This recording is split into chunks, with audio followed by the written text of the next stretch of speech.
Today's show is sponsored by Profit Accumulator, the UK's #1 match betting service. So what is match betting? It's a method that's used by individuals to profit from free bets and incentives offered by bookmakers. And when you sign up to Profit Accumulator, they will walk you through how to do match betting with their easy to follow video guide. So what are you waiting for? Click the link in the description and you can start your Profit Accumulator journey today.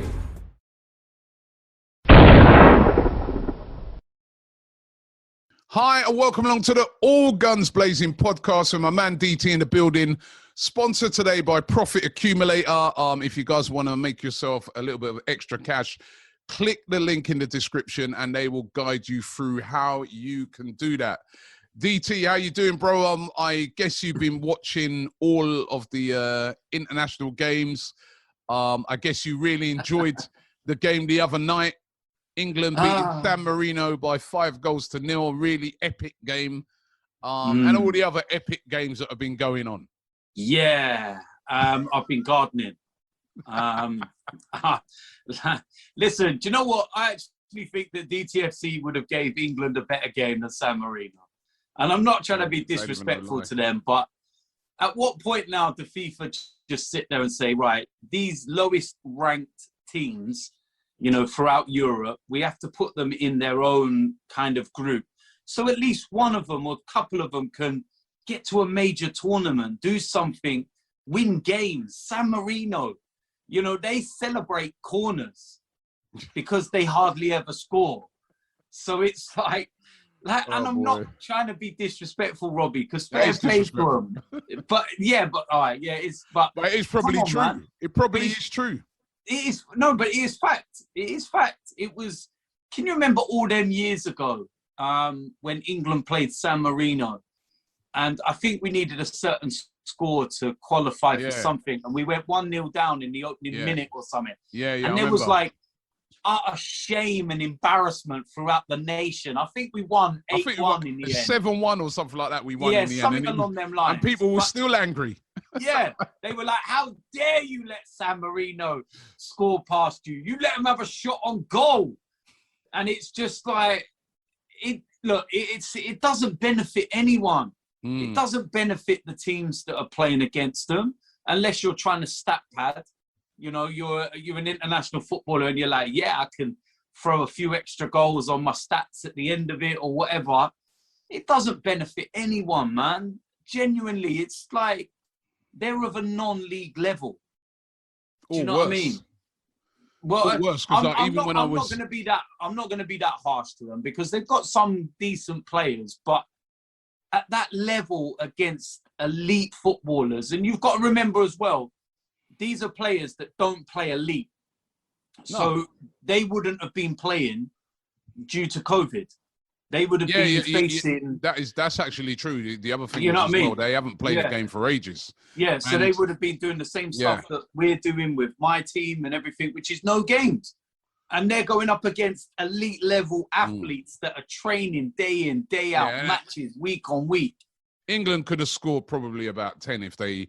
You know, it's one of those games where it's so easy that players are trying to score when normally they maybe should have passed somebody in or whatever. You know what I mean? They, you know, Lingard, for instance, he could have played a couple of players and he was obviously going for goal a lot of times. And I listen, I looked at San Marino and no disrespect, but a team like Boreham would beat San Marino, definitely. You know, and you're right. It just does nobody any favours, that type of game, in my opinion. No. But listen, it was a win for England, and we've got a lot of players on international duty, and they've been having a good time of it. You know what I mean? If you look at you know, Kieran Tierney had a real good game the other night. You know what I mean? A lot of Scottish fans there saying that, you know, because he played as a left back. And Robertson played ahead of him. There's a lot of Scottish fans saying that, you know, Tierney's better in that left back position than Robertson. So he had a good time of it. The players play on in the African Cup of, you know, Nations qualifying. Gabon through, Aubameyang scoring. That was great for him. Ivory Coast, Pepe scored there through. El Neni's Egypt to through. You know, Ghana. They're through as well. That's Partey. All great, apart from what that means is that come January next year, all of those players will be on international duty. They'll all be in African Cup of Nations and be missing for a whole month nearly, which will be a nightmare for Mikel Arteta. Mate, it's... I just know already that we're just going to get the fixtures from hell in January when they're released. You know, we're not even near to even completing this season, and we're already now banging our heads about next season. And it's like, didn't they move the African Cup of Nations to the, you know, like end of seasons, but COVID means that it's now gone back into the January form. Seriously, COVID, man, just leave us alone, man. It's like, come on. Normally we wouldn't be worrying because they'll be playing in the summer and, you know what as well, Robbie? Ain't we getting close to the World Cup where we've got to stop our season? Yep. Yeah. Oh, mate. Do you know what? That's mad because that felt so far away. Like when that was announced, Qatar, innit? Qatar, yeah. That felt like a million miles away. Like, whatever. That's miles away. Yeah. Now it's around the corner, and it's we're actually going to stop our seasons mid-season.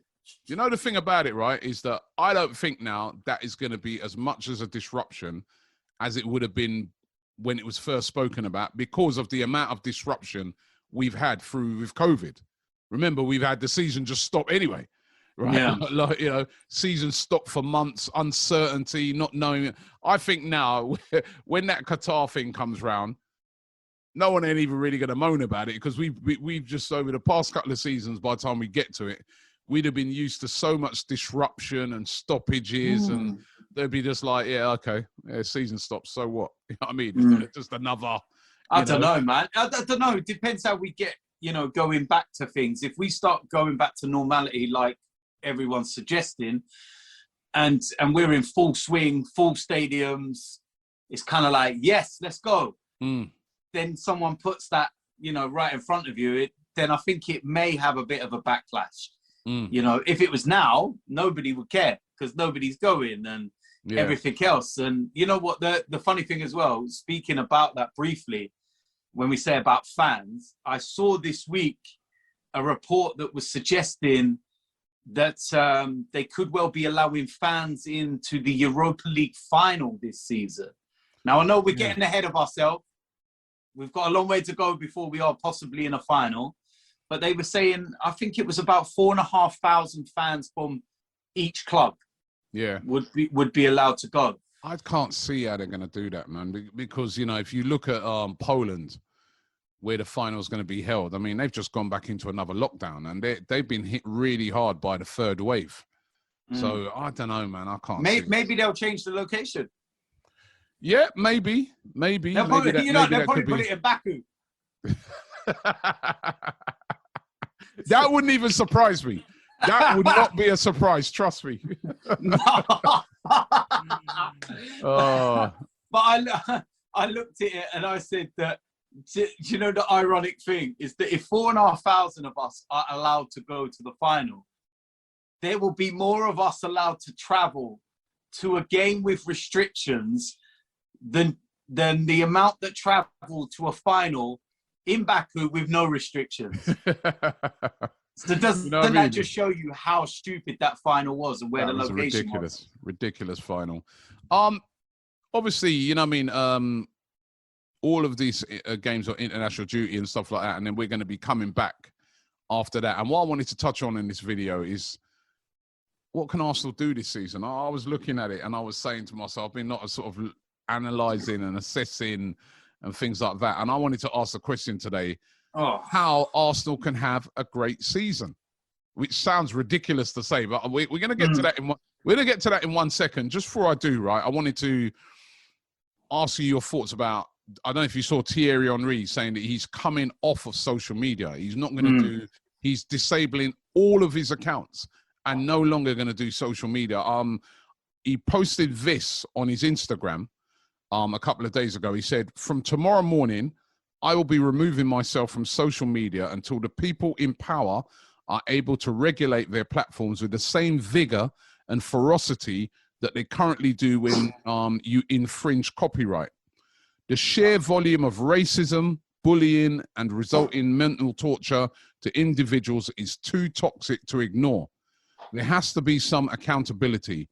It's far too easy to create an account, use it to bully and harass without consequence, and still remain anonymous. Until this changes, I will be disabling accounts across all social media platforms. I'm hoping this happens soon. And I'm like, wow, you know what I mean? Thierry Henry taking a real serious stand on this. It's a real shame because it means that, you know, which is the great thing about social media, is being able to interact and see a different side of your heroes like Thierry Henry. He's going to be gone off of it now. But he makes a great point in there. And I loved what the point that he makes about them having the same vigor and ferocity to take accounts down like what they do when it's a copyright infringement. I know people who've retweeted a goal, it's not even their tweet after a game. They've retweeted a goal and they've been warned that their account could be taken down because they retweeted a goal. There's people who show goals on their account and their accounts get taken down, which they're right to do that because you are nicking content, right? Yeah. But there's people who continually racially abuse people, continually bully people on social media, you know what I mean? Threaten them, say they're going to do this and that, and nothing happens. He's right. He's so right. How is it that they're able to get a goal taken down so quickly, or, you know, some stuff like that, but yet still, right, when all these other incidents happen, nothing happens. It's not taken seriously enough. Do you know what the weirdest thing is, right? Is that so many of the social platforms, YouTube, for example, if you title a video incorrectly, that video can instantly be taken down because it will show up within their system that you're, you know, if you were to just say, for example, you know, Arsenal versus Liverpool, you know, it would show up on their system that you're showing the highlights of the game. They don't check. It's not somebody sitting there checking. It's a computer that goes, yep, done, wipe. And you'll get a strike. Same, they can even check thumbnails on YouTube instantly. But yeah, if you go into the comment section on YouTube, don't even bother. Then you go to Twitter, and it's like, I saw firsthand something, you know, this kind of thing was last week when Man United got knocked out of the FA Cup by Leicester, and I was having a bit of banter with Flex.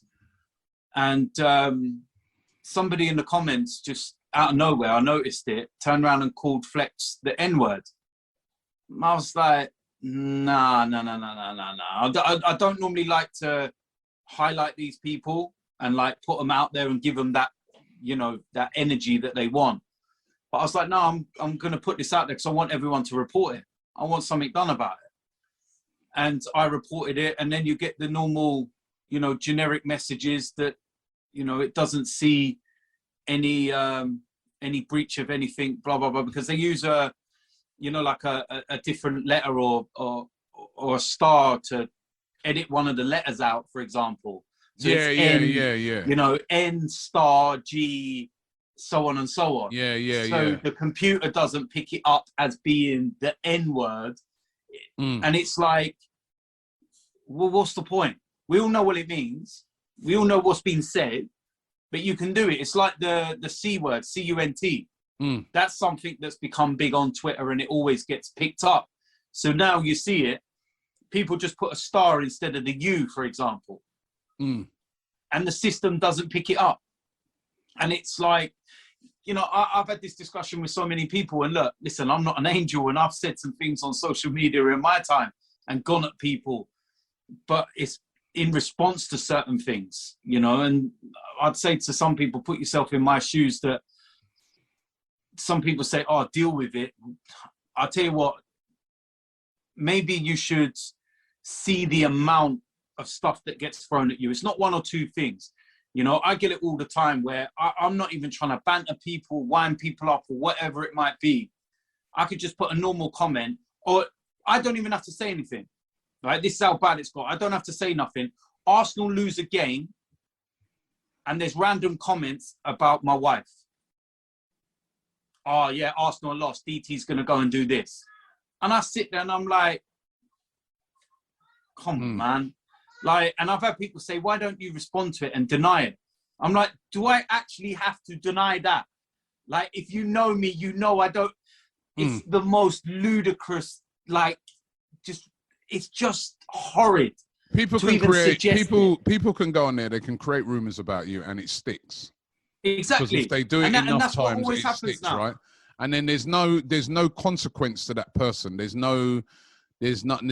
Nothing happens to them. No, nothing at all. They just move on to the next person that they want to harass and bully. Yeah, nothing at all. You got people, and it's a minority of people, but you got some people on there that, you know, they're constantly bullying people, they're constantly racially abusing people, and nothing happens to them.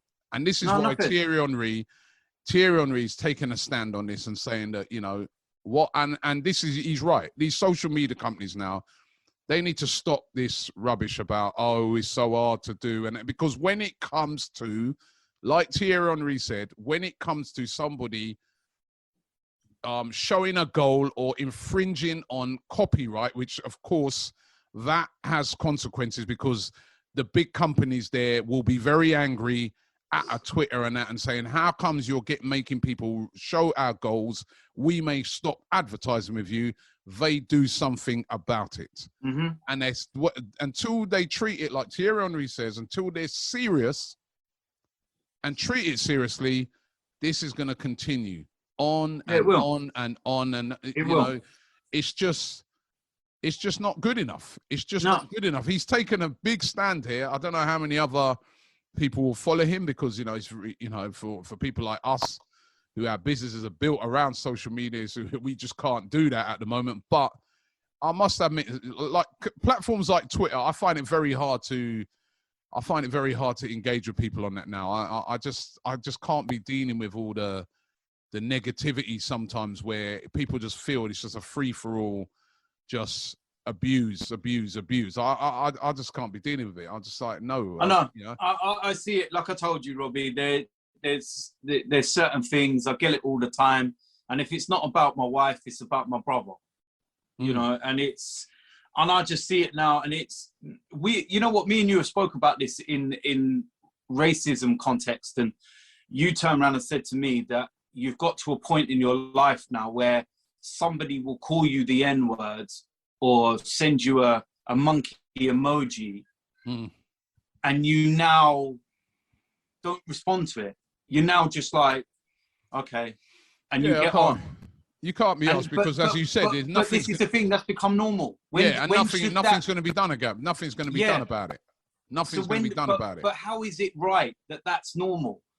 Because you should see that, and you should be hurt, you should be offended, and you should be able to take action.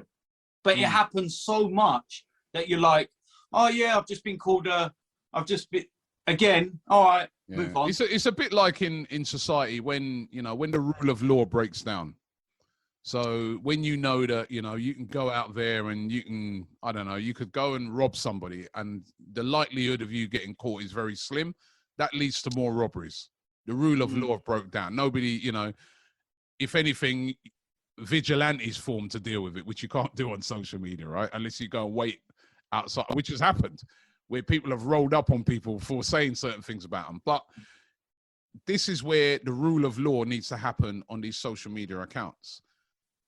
They need to now start taking this seriously. And Thierry Henry, respect to him for taking this stand, because basically, hopefully, things like this will lead to these companies starting to take it seriously, because at the moment, they just don't. They don't take it seriously at all. I think you need ID. I'm sorry, but I think you do. And I know there's steps, steps. I see people sitting there saying about, oh, but won't that infringe our rights? What if the data gets into the wrong hands? And you're saying all of this whilst using your iPhone, which has all of your details and data and everything stored into it anyway. I agree. You should have to put your ID in there, right? And if you if you get done for doing this, right, and you get done more than once, right, they remove your actual account where you couldn't even get no account can be used from that actual, because they can do that. Yeah. Where, you know, your IP address, right, is gone. And that's it. And then that person is removed from social media. You know? And the other thing as well is this multiple account thing, is that you should only have an extra account if it's business related, you know, like, for example, you know, like I've got a DTFC Twitter account as well as my personal Twitter account. So you can match the two together and go, okay, they're genuine. You know, it's not me, Mr. DT, AFC, adding this random account with a profile picture of an egg, and I use that to just go and view everybody's content that's blocked me and go and absolutely have a tirade on people or whatever. So something has to be done, Robbie, because we're getting to a point now where... Listen, they removed the President of the United States account. Why can't they remove somebody who's racially abusing me account as well? I'm sorry. Do you know what? They've got to start taking this thing serious. Robbie. Robbie, do you know what? I'll give you a better example than the President of the United States, right? Was Wiley. Yeah. Right? He's the prime example. He was, you know, went on his speech that he did that day where he was talking about the anti-Semitic stuff and everything else. And they literally shut him down. Yeah. Like every account from YouTube to Twitter to Insta to shut down. Like, but he shouldn't just be that they can do that to high profile people. They've got to be able to do that. The example is not set when you just do it. You've got to do that. Small accounts, the eggs, you said, that are doing these things, right? Not just shut down, IP address gone. That means that person will no longer be able to bring their rubbish to social media again. They're off. They're gone, right? But that's what I was referencing. That's what I was referencing, that they showed with Wiley that you can shut everything down. Yeah. So why can't you do that to the average Joe? No, they're not taking, because it's not taken. It's not taken seriously. It's not taken seriously, right? Those other people that you're talking about, where they're, you know, Wiley, President Trump, all these, there were literally campaigns of people who've had to to get these accounts taken down because of, of course, they were disgusted with certain things, right? But when, you know, if me and you just report a random person for doing certain things, nothing happens, and it's simply not good enough from these companies. But let's move on, right? How Arsenal can have a great season. It sounds like a stupid thing to say with the season that we've had so far, right? But I was actually having a look at it, right? Now, bear with me now, right? I don't want to come across as an idiot here, right? But we know that Arsenal currently sit in 9th place in the league on 42 points. Currently, Chelsea are in 4th place with 51 points, right? So that's 9 points off that. You'd say to yourself, absolutely no chance of getting in the top 4. Be very, very difficult to get into the top 4. Tottenham are in 6th place on 48 points, right? Which is 6 points above Arsenal, right? Now, last season we finished 8th. Remember the season, I was having a big argument with some people about this yesterday, right? Remember last season we finished 8th, right? So if we finish, and I know Arsenal fans ain't going to want to hear this, because I'm like this as well. I want to be in the top 4. I want to be challenging for the league, but that ain't going to happen this year. But if we finished higher than 8th, and we finished, say, in the top 6, that would be a bit of an improvement on last season, wouldn't it? It'd be a bit of progress. As mad as this season's been, it's not where you are right now, it's where you finish. Ask Leicester fans last season, who they were literally second the whole season and ended up finishing outside the top 4. Ask Manchester United fans, who were literally 7th and 8th with us And then they went on this unbelievable run towards the end of the last season, and they end up finished second, right? And getting in the Champions League. So that's one area. Then you look at the running, right? Now, I'm dealing with the league first. I'm going to get to the Europa League in a minute, and then I'm going to come back to you, right? We play in our next game, Liverpool, right? Liverpool at home. Now, it's a very, very tough game. But if we could get a win in that game, right? Difficult, but possible. Liverpool haven't been the Liverpool of last season. But if we could get a win in that game, that could set us in good stead for a very good run-in. When you look at some of the games we got coming up, after that, Sheffield United away, you would expect Arsenal to win that game. Followed by Fulham at home. You'd expect Arsenal to win that. Everton at home, difficult, but winnable. Newcastle away, you would expect Arsenal to win that. West Brom at home, you would expect Arsenal to win that. Followed by Chelsea away. All right, I guess you wouldn't expect us to win that, although we did beat them even when we were performing really badly, right? Crystal Palace away, we would be favourites to win that, even though Palace has given us some tough games over the years and we haven't always been. But we would be expected to win that, be real, right? Yeah.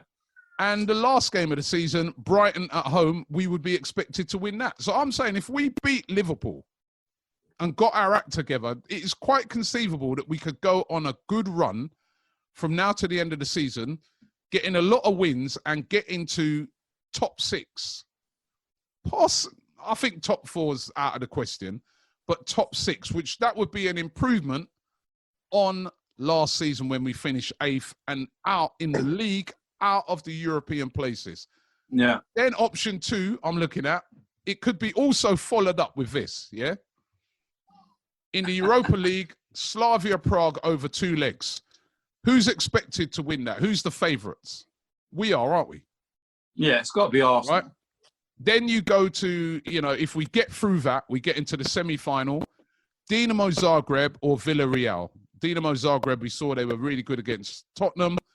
Villarreal, Unai Emery team. But, I know people are fearful of that, but Villarreal, like 7th, 8th in La Liga, they haven't had an incredible season. We would be the favourites to win against either of those 2 teams if we got to the semi-final, which then gets us into a final where we'd be up against either Manchester United, who haven't beaten us this season, remember that. If we played Roma, good team, but I'd say we'd be favourites to win that. If we played Ajax, I guess we'd be favourites to win that. And if we played Granada, if they made it, we'd be favourites to win that. There's a pathway to winning that final as well. Right? If you look at it, it was more difficult, I feel, last season to win that FA Cup when you had to beat Man City and Chelsea to win it than it would be to... So I'm looking at it and I'm saying, if, and this is a big if, and I know I'm making loads of assumptions here, if Arsenal get their act together, there's a lot of players at the moment that the squad is fit. We haven't got a lot of injuries at the moment. Remember, I'm talking about it at the moment. We've got a full squad, which means we can attack on both fronts these games. We can go really, obviously, I feel the priority is Europa League. We can go with our strongest team, but then we can go strong in the league as well. We can go strong in the league because we've got a lot of players fit. There's competition for places at the moment because of everybody being fit all over the pitch. There's 3 players vying for right back at the moment. There's, at centre back, you've got Louise, you've got Holding, you've got Mari, you've got Gabriel, all vying for that position. Left back, we know is we rely on Tierney. Yeah. Right? Midfield, we know we've got to have Partey there fit. You've got Odegaard, you've got who's on fire. You've got when you saw that injury that he might have been out the other day, I was like, oh my God! But it turns out he's going to be okay. And then you've got Martinelli, you've got Aubameyang, you've got Pepe, Willian's even a little bit of form. You've got Lacazette on form. You've got Saka. Why not? Smith Rowe. Listen, if we got our act together and got a little run together, if we finish 6th and won the Europa League, that's a great season. Yeah, I love. That's like 5 minutes. Back into the Champions League as well, by the way. I know it's 5 minutes of you like outlining your point, and yet somebody will still think you're an idiot.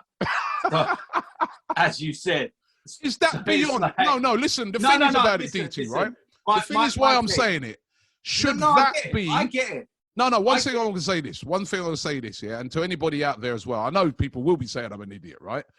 But should it be beyond our dreams to be able to achieve that when you look at, it's not like I'm looking at it and saying, right, you know what, in the running, to be able to possibly get top 6, we've got Man City, followed by Man United, followed by Chelsea, followed by Tottenham, we haven't. No. Those games there are winnable games that on they are. Going into those, apart from the Liverpool game, going into those games, we should be favourites. And then I'm looking at, as I said, I look at the Europa League running, and I said, depending who we get, you know, the quarterfinal and semi-final, we should be favourites for those games. Yeah. Right. If we get there, you know, if we get into the final, even if you come up against, obviously you're going to come up against a very strong team, but it's a one-off game. Yeah. I get that. Two legs. Robbie, the Arsenal and Manchester United are joint favourites for the Europa League with the bookies. Right. And they are for a reason. So if you were to turn around and say to me, who's the favourite out of Arsenal and Manchester United, then I would have to say Arsenal. At this moment in time, on recent yeah. results against each other. You know, Arteta versus Solskjaer, 3 matches, 2 wins, 1 draw. United haven't even scored a goal past us. Yeah.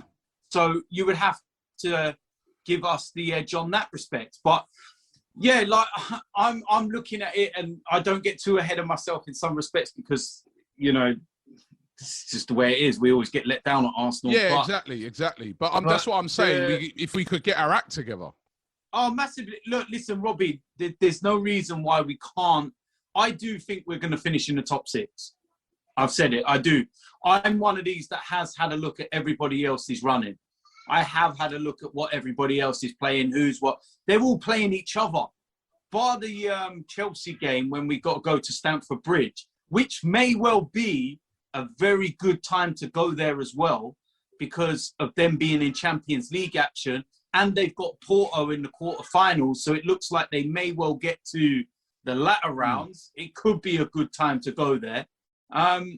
We couldn't have asked for a better run-in than what we've got. We honestly couldn't. If you were to pick your teams and your running, you would have to say that would be pretty much what you would go with. We've done all of the difficult teams, bar obviously Liverpool next week, and that one Chelsea game. The other 8 or so are so favourable. You know, even when we're playing Europa League games, we've got to play the first leg, I think it is. We're playing Sheffield United before it, then we're playing Fulham after it. You know, we've just come off the back of playing Europa League games, and we've had Man City after it, Leicester after it, Tottenham after it. So why should we be going into those games with any trepidation and any kind of worry? You know, because two of those 3 that I've just mentioned, we won. Leicester away, Tottenham at home, and we went into both of them games with people going, yeah, you're going to lose. Yeah, you're going to lose. And we proved everybody wrong, and it was completely different. What I will say, if you're going to take the pros and cons from the West Ham game, then the pro would obviously be the way we played football for 60 minutes of that game. If we can play to that level over the course of 90 minutes, we'll beat anyone. Because I look at the way we played in that second half in particular, and how aggressive we were, how on the front foot we were. And yeah, I understand you do need to take risks given the situation you're in, but we showed we've got it within us to be able to play like that, to be aggressive, bully teams and push them back and be dominant. And it was just so dominating. We should have won the game with the chances that we actually had, you know. But if we do go into any of these games with the first 30 minutes against West Ham in mind, we can lose to every one of these teams. You know, so it's... Well, that's what I'm saying. It's about getting the act together. And I think there's a couple of key things. Number one, the squad, right? If that squad can stay fit, you know, from now till the end of the season, right? Yeah. Which is, you know, we're talking like, you know, 8 games left or whatever in the league, and plus the Europa League games and that. If that squad can stay fit, and also certain players hit form, I think some of these sort of backup players that look like backup players might be key to the running. Somebody like a Martinelli. Yeah. Somebody like a Callum Chambers who the other day came from and put in a good performance in that game against West Ham. These guys could be key. You know, they could be key because they could be the guys that play against Fulham. And they could be the guys, or they could be the guys that just all of a sudden light up the place, and Arteta says, actually, I'm throwing you in to that Europa League big game. Because remember last season, semi-final and final, Saka had been having a great season, but it was Maitland-Niles who came in. Yeah. And was fresh as anything and played brilliantly. Yeah. And it's sometimes that's why your squad, if your squad is doing well, it could be. And, you know, remember, from nowhere last season, we were having a terrible time. We finished 8th last season in the league.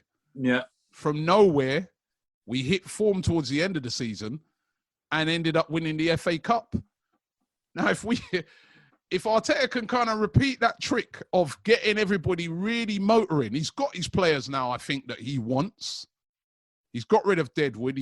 I think everybody around that camp now is moving in the direction that he wants. Yeah. There'll be players there who'll be thinking, I need to finish this season strongly because I could be gone. He's gotten rid of all these big names. Do you know what? If I don't produce, I might be on my way out as well. On the flip side, Robbie, there'll be some players there that are trying to get themselves to a Euros, you know, with their country. So, you know, even the likes of Saka, he'll be like, I've got to finish strong because there's no guarantee that he's going to be on the plane. England got a very good squad, no guarantee. I saw the other day where, you know, Arteta was saying Lacazette even. He feels if he keeps this form going up, why can't France come and have a look at him again, right? There can be injuries that happen to other players. Honestly, if Arsenal get their act together and went on a good run, it could actually end up being a good season, which nobody would have put. Last season, I remember speaking to Expressions about this. He's like, Robbie, I couldn't believe it. How have you guys ended up having a good season? So I said to him, well, no, we didn't really end up having a good season because in the league. And he said, no, but you won a trophy. And when I look back on it, I was like, we won a trophy. We got into Europe by winning that trophy. It wasn't through the league. Yeah. And do we really care about that now last season that we didn't get into the Europe through the league? Yeah, I get what you're saying. It's all about where you finish. And that's what I was... The reason why I wanted to discuss this in this podcast today is because I was having this argument with someone yesterday and they were, oh, yeah, but look at us. We're in 8. It's not good enough. I only give Arteta a very low score. And I'm saying you can't do it yet because the season hasn't finished yet. To me, you judge it when the season's done. If the season had finished now and we had our league position where we are and we haven't won anything, I agree. It's been a very poor season. It's on the other hand. But listen, at the end of the day, when you leave yourself wide open in that respect, like I know that I've left myself open with certain things because if the league does finish the way that it does now, then people are going to say, do you still trust the process? Do you still this, that, the other? But you can't go giving a manager's rating when the season's not actually finished because, you know, you might give a manager, I don't know, a 3 or 4 out of 10 at the moment, for example.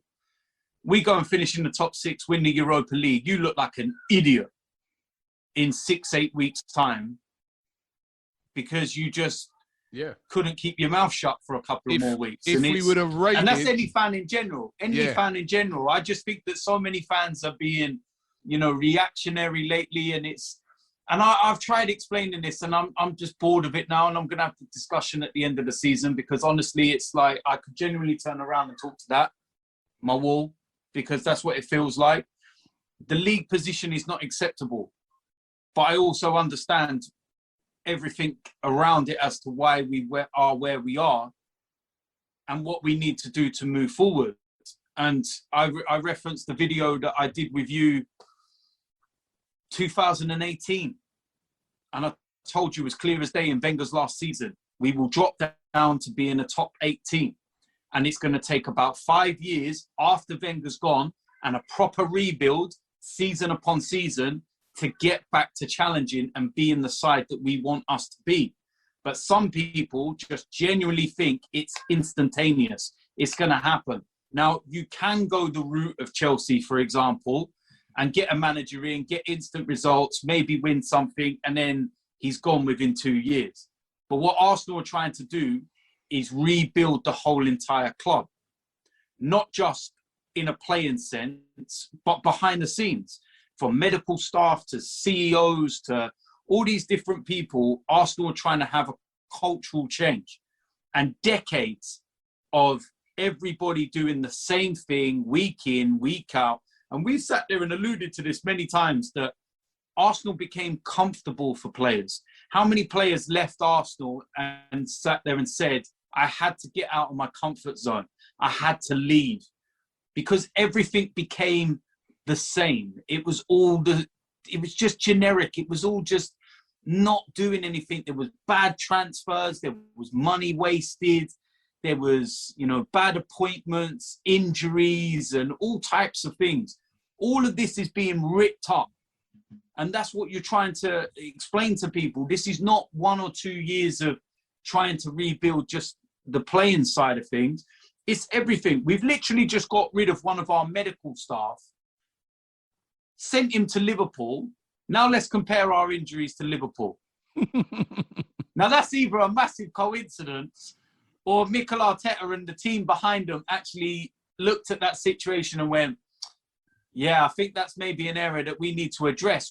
We bring in this guy that looks like the Incredible Hulk from PSG, and it's as though he's literally scared the players into being fit. Like, they're too scared to go up to him and say, yeah, I'm not feeling all right today. And he's just looking at him. Look at him. Anyone who ain't seen him, he's a big guy. So it's as though the players are like, nah, allow that. I ain't injured today. No back pain today. No, yeah, I'm all right. I can play this weekend. But no, in all seriousness, there's just been such a huge change. And it's decades of the same thing. And the question I keep getting, thrown at me is that top 4 was not acceptable under Arsene Wenger. So why is 8th acceptable under Mikel Arteta?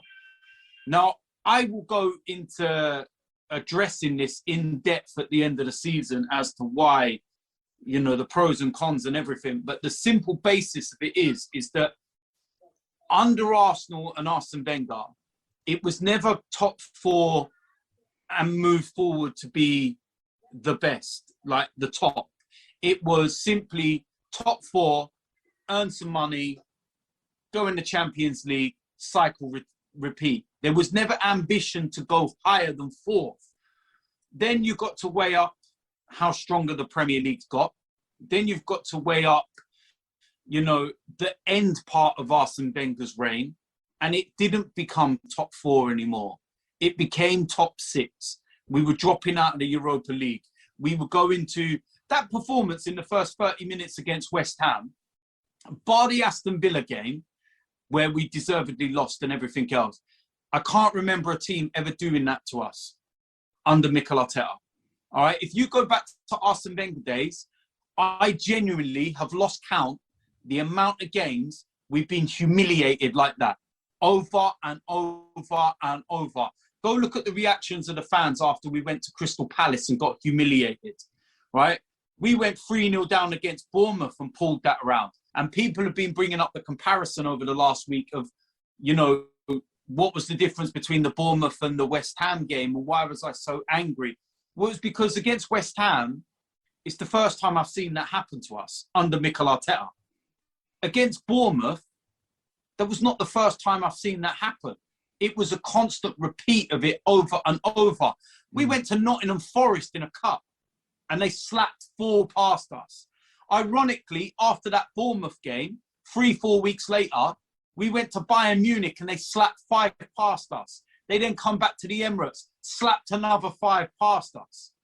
It's multiple times over and over. I've seen this happen, which is why it was not acceptable under Arsene Wenger, why the top 4 was done. It wasn't enough anymore because I didn't see any attempt to go from 4th to 1st. All I saw was 4th, Stan gets money in his pocket, and we move. And it was a cycle over and over. You go to the season where you think, right, we can rebuild and really go and have a go at the title this year. We bought Petr Cech. That's it. That is it. That's all we bought. The money was there. The foundation was right to go to move that next step. They didn't bother. They didn't bother. The only thing that worries me under this whole entire reign of Mikel Arteta is not Mikel Arteta, it's though the powers that be above him. Because they are still the same people that was there under Unai Emery, under Arsene Wenger. And it's whether they will back him. Because so far, I've got question marks. Because Mikel Arteta said, I need a centre-back, I need an imposing box-to-box type midfielder, and I need an attacking midfielder. They bought him Gabriel, they bought him Thomas Partey, but they didn't get him a Hossein Mouar. And those first 5-6 months without an attacking midfielder are the reason we're in the position we're in. Look at the difference before Christmas, after Christmas, when we do have a number 10 and when we didn't have a number 10. Ironically, last season, right up till January, Manchester United were in a similar situation to us now. They brought in Bruno Fernandes, everything changed. Good points. Good points there. So, how's it going to end? How's it all going to end, Wobby? We're going to finish in the top 6 and we're going to get to the final of the Europa League. I'm not going to call it the final yet because I'll be called an idiot. But it's like, we're going to get to the final, and first things first, yeah?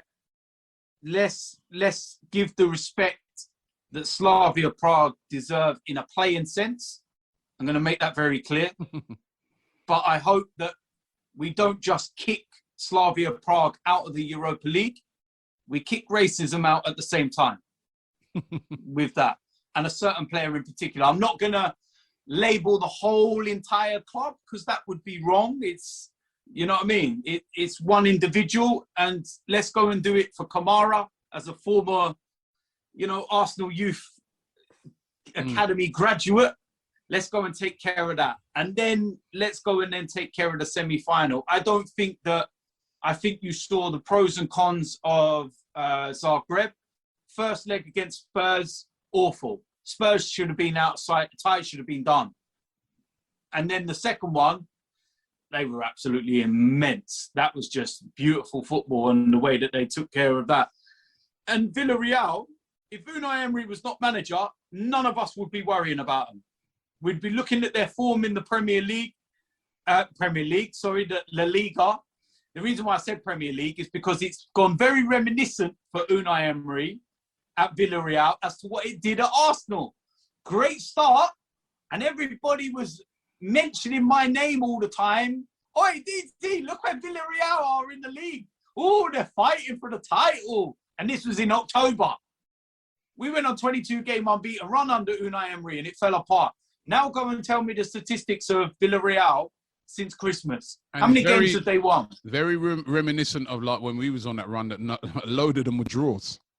And it's the same sort of thing he's doing there. But he does have a good record in this competition in the Europa League.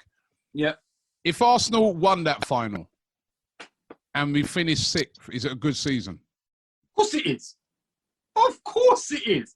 Anybody that wants to tell me otherwise, if we finish in 10th and we win the Europa League, it's a good season because we've completed our objective. And then it throws the ball back in the court of the club. You want Champions League football.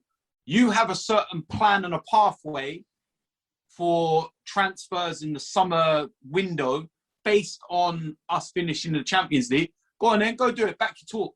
Go on then. It's over to you lot now. Mikel's done his side of the thing.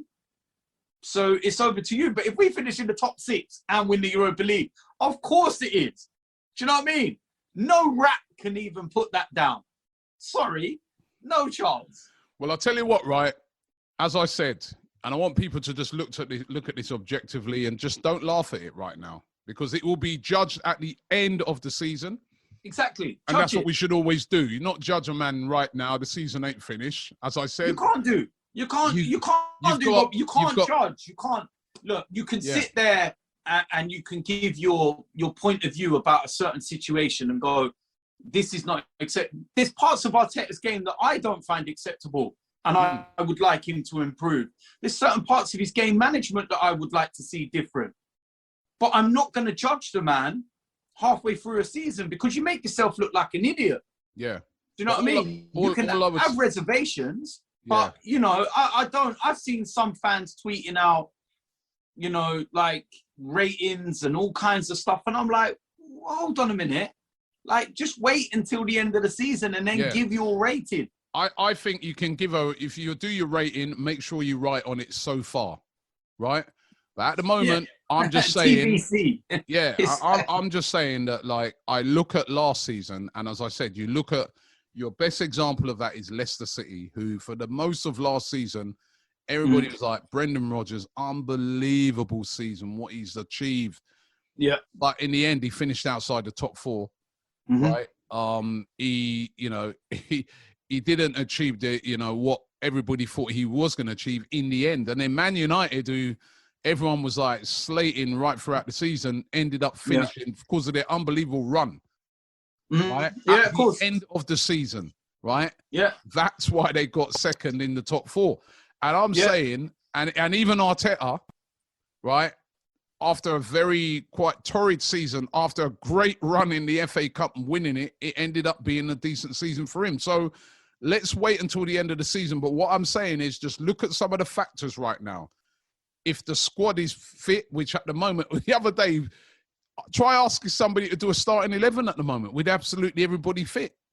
We done a video on it on AFTV where we said your best team when everybody's fit. Everybody had a different team. Everybody's not quite sure who starts, right? That's what we've kind of got at the moment. You know, obviously the international break, let's pray that everyone comes back fit. Then, as I said, you look at it, the run-in is favourable. Liverpool's a difficult game, but that's why I started by saying, if we could beat Liverpool and then go on a great run, then also look at the Europa League. The last couple of games in the Europa League have been tricky games against well-established European big teams. I feel that, you know, if you look at your Slavia Pragues and you really, if you had Benfica and Olympiacos in the quarter and semi-finals, you'd be looking at it saying that's harder. Let's be real right now, right? So I think that if Arsenal get their act together, or keep everyone fit and play to their ability, they have a chance of winning that Europa League and finishing in the top 6. And if they did that, that'd be a good season. But I'd love to hear what you guys think. Leave it in the comments. One last thing just before we go, DT. Odegaard, do you think we got a chance of signing him? Do you think we'll get him? You know, there's so many rumors coming out. There's rumors. Yeah. I mean, I've seen some of the rumors where Madrid have come out of Madrid where they said they're not selling him. I'm not sure.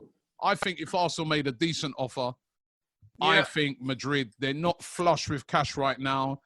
They're going to be, we know what Madrid are like. They're always looking for those marquee guys. And the marquee guys is not really going to be a guy that they've already got. Right? I think if the money's right, you know, Arsenal, you know, they've got targets. Real Madrid have got targets. It's been made very clearly recently that Zinedine Zidane will still be the manager. He obviously doesn't fancy Odegaard. They do have their Galacticos, as they call it, and they want to get those big names in. They're going to need to fund it, you know. I mean, they're talking about wanting to move for players like Mbappe and that. you can't tell me if they're looking to buy a player like that and Arsenal turn around and say, we'll give you 40 million for Odegaard, that they're going to turn that down. I think it's going to, listen, nobody knows for sure. It's going to be really interesting. I said the other day, Gareth Bale might even help us out because he's saying that he's going back for next season. That's another 500 grand a week that they're going to have to fork out as well. That might help us out in the whole thing. So, but certainly from what we've all seen at Odegaard so far, it's been very encouraging. He looks already like an Arsenal player. And I think he'd be right at home at Arsenal. I think he's a Mikel Arteta player. He really is a Mikel Arteta player. Quality on the ball, but also puts the work in as well. But it's the work ethic. It's the work side of things. I was watching the open mic Arsenal edit that they do from the West Ham game, and it was focused on Odegaard. And you can tell why he's been made captain of Norway. Because he's playing in a team with the likes of Laka and Obar and all these experienced older players ahead of him. And he's guiding them through the game. Left, right, centre, drop, attack. Like, he's literally guiding them all through. And I was like, he's a leader, man. And he's so intelligent. The pockets of space he picks up. And I think that West Ham game was when we got our very first inkling of him and Thomas Partey together. Yeah. Because a lot of people were like dismissing Partey's performance. There was nothing wrong with his performance against West Ham. Little bit sloppy. He was a little bit sloppy to begin with. But as I said to people, I go, if you actually watch what Thomas Partey tries to do, he tries to play a lot of balls that splits the lines, right? And when you play those balls, they do get intercepted sometimes. Yeah, exactly. But I love the bravery. I love the bravery of the play. It can be very frustrating at the times when it gets given away. You're like, yo, what are you doing? But you see it was the bravery. It was our bravery on the ball in that game. What I liked the most about that performance from 3-0 down was that bravery. It's like, we're going to get on the ball. We're going to play. We're just going to lump it. We're going to get on the ball. We're going to play. And all the goals that were created were great moves. And you wouldn't normally see that from a team that's 3-0 down. They'd be like panicking. And they didn't. We're going to get on the ball. We're going to play. And they outplayed a team that was 3-0 up. That's very impressive. But like you said, we saw the good and the bad of Arsenal in that game. Yeah, man. Cut out that bad, show some of that good, and we could have a good end to the season. DT, thank you very much for today. We'll be back in the studio next week, of course. Also, I want to thank Profit Accumulator for sponsoring this video. Don't forget, the link is in the description. Don't forget, you can download this podcast on all formats. And to check out all of our content on AFTV, don't forget to subscribe to us as well and like this video and keep watching and supporting the AGB podcast. DT, thank you very much. And we'll be back next week.